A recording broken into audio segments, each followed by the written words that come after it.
Bismillahirrahmanirrahim. Assalamualaikum warahmatullahi wabarakatuh. Alhamdulillahi rabbil alamin. Alhamdulillahilladzi fataha firh syahr Ramadan abwabal jannah wa ja'ala sawmahu wiqayatan minan nar wa jannah. Asyhadu an la ilaha illallah wahdahu la syarika lah. Jammala naharuhu bi fadilatis siyam wa zayyana layluhu bis sunnatil qiyamah. Allahumma salli wa sallim wa barik ala sayyidina Muhammadin wa ala alihi wa ashabihi ajma'in. Pemirsa budiman yang dimanapun anda berada, syukur alhamdulillah atas izin Allah subhanahu wa ta'ala, pada kesempatan yang mulia ini kita ingin membahas sedikit berkenaan dengan puasa. Perlu kita ketahui bahwasanya puasa itu dibahas dalam kitab-kitab fikih. Sering juga kita membaca dengan kata-kata asyam atau kata-kata as-sawm. Permisa beriman dimanapun anda berada, as-sawmu lughatan yaitu al-imsak, yang memiliki arti al-imsak yaitu pengendalian diri atau menahan diri dari sesuatu yang membatalkan puasa. Puasa secara syarak, as-sawmu syar'an yaitu al-imsaku 'anil mafturati min tulu'il fajri ila ghurubi syamsi. Secara syariat puasa itu yaitu menahan diri dari sesuatu yang membatalkan puasa, baik itu makan, minum, menjaga kemaluan, hawa nafsu, dari terbitnya fajar hingga terbenamnya matahari. Allah subhanahu wa ta'ala berfirman dalam surah Al-Baqarah ayat 183 yang berbunyi, Ya ayyuhalladzina amanu kutiba alaikumus shiyam kama kutiba alal ladzina min qablikum la'allakum tattaqun. Kata-kata ya dalam ilmu nahwu disebut dengan harfun nida, kata-kata seruan atau panggilan. Ya ayyuhalladzina amanu, wahai orang-orang yang beriman. Ini menjadi takhsis, mengkhususkan. Allah subhanahu wa ta'ala menyeru orang-orang yang beriman.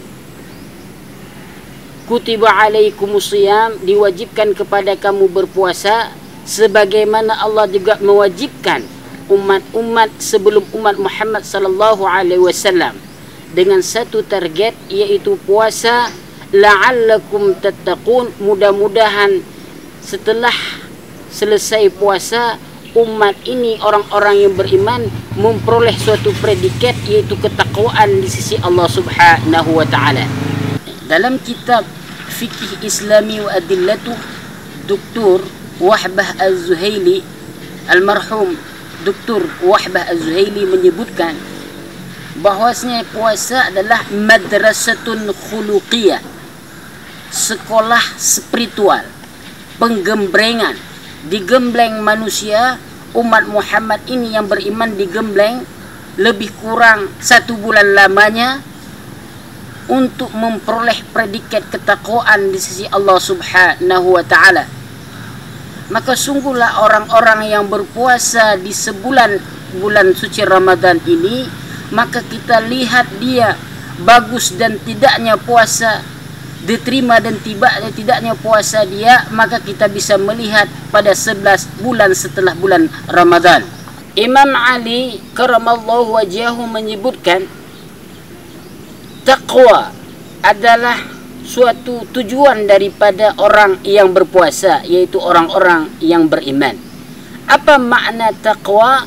Taqwa Imam Ali mendefinisikan al-khawfu minal jalil, artinya takut kepada Allah subhanahu wa ta'ala wahdahu, takut kepada Allah saja yang menciptakan 7 lapis langit dan 7 lapis bumi. Di dalam bulan puasa, semua umat Muhammad menahan diri dari hal-hal yang membatalkan puasa. Contoh, makan dan minum. Padahal hukum makan dan minum mubah, ibahah, boleh. di bulan-bulan yang lain selain bulan Ramadan di siang hari. Tetapi dikala bulan puasa datang, maka umat Muhammad disuruh menahan diri dari hal-hal yang membatalkan puasa, semisalnya makan dan minum, menjaga kemaluan, hawa nafsu, sampai waktu yang telah ditentukan oleh Allah Subhanahu wa taala, ila ghurubi syamsi, sehingga terbenamnya matahari.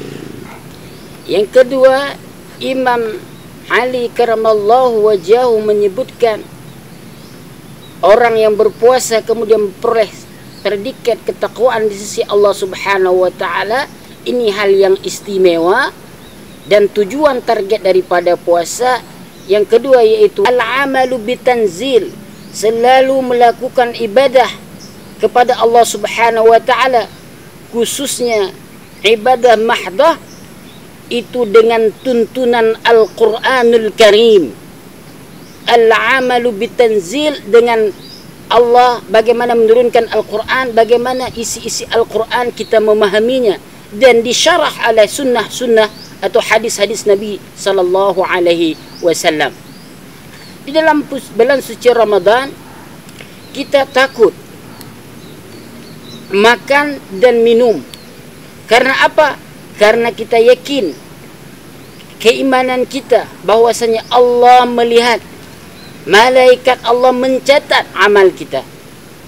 Takut kepada Allah inilah yang disebut dengan taqwa, yaitu tujuan daripada puasa itu sendiri. Maka nantinya setelah bulan suci Ramadan, bagaimana kita aplikasikan rasa takut kita ini, yang di bulan suci Ramadan betul-betul yakin keimanan kita, takut tidak mau makan, takut tidak mau minum, takut untuk menjaga kemaluan kita.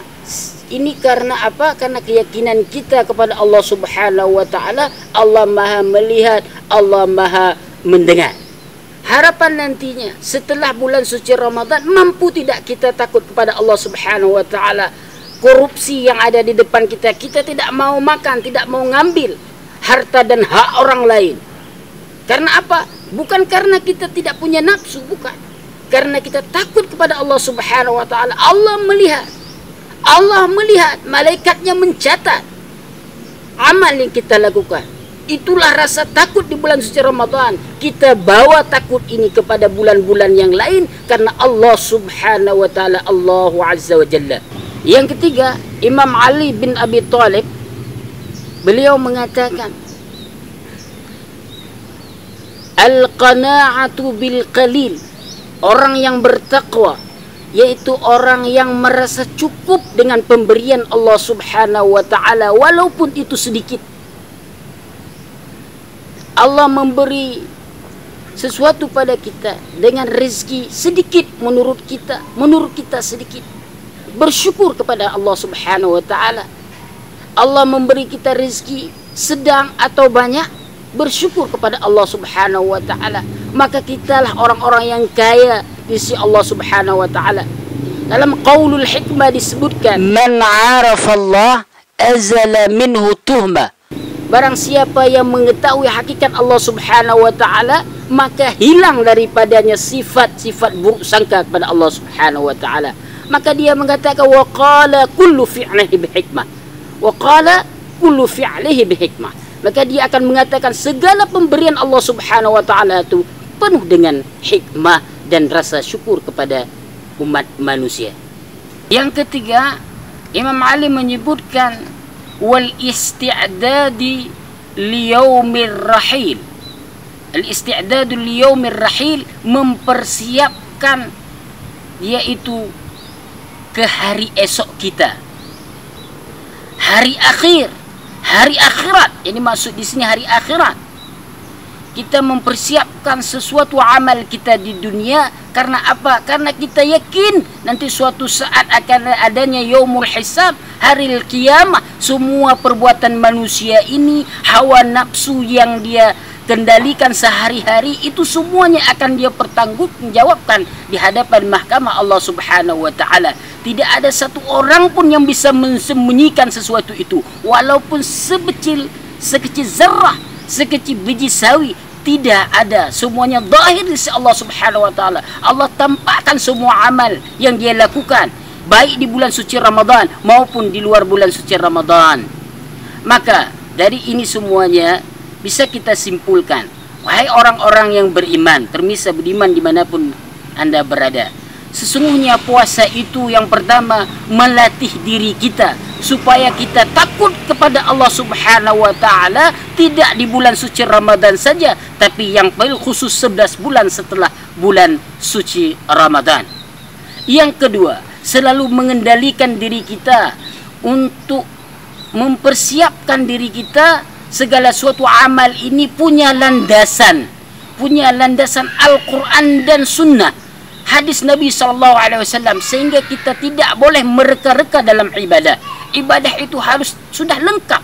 Al-yawma akmaltu lakum wa atmamtu alaikum ni'mati. Sungguh Allah telah menyempurnakan agama Islam itu untuk Nabi Muhammad SAW dan umatnya, sudah sempurna. Maka supaya kita yang ibadah ini selalu ada tuntunan dari Al-Quran, selanjutnya hadis-hadis Nabi SAW dengan disyarah oleh ulama-ulama yang faqih di bidang fikih dan ulama-ulama yang faham betul dengan ilmu-ilmu syariat. Yang terakhir, pemirsa budiman, nafsu yang kita bawa ini tiap hari merupakan musuh yang selalu melekat dalam diri kita. Musuh ini akan kita bawa kemana-mana. Persoalan nafsu inilah kebanyakan manusia kemudian masuk ke dalam golongan kiri karena pengendalian hawa nafsu. Nafsu kita kepingin, tapi Allah memberi keistimewaan pada kita, yaitu akal. Akal yang Allah beri untuk mengendalikan hawa nafsu. Dengan apa kita kendalikan? Dengan iman dan ketakwaan di sisi Allah Subhanahu wa taala. Mudah-mudahan nasihat ataupun bimbingan pada kesempatan ini punya makna dan manfaat bagi diri saya pribadi dan khususnya pemirsa budiman dimanapun Anda berada. Demikian saya akhiri. Wassalamualaikum warahmatullahi wabarakatuh.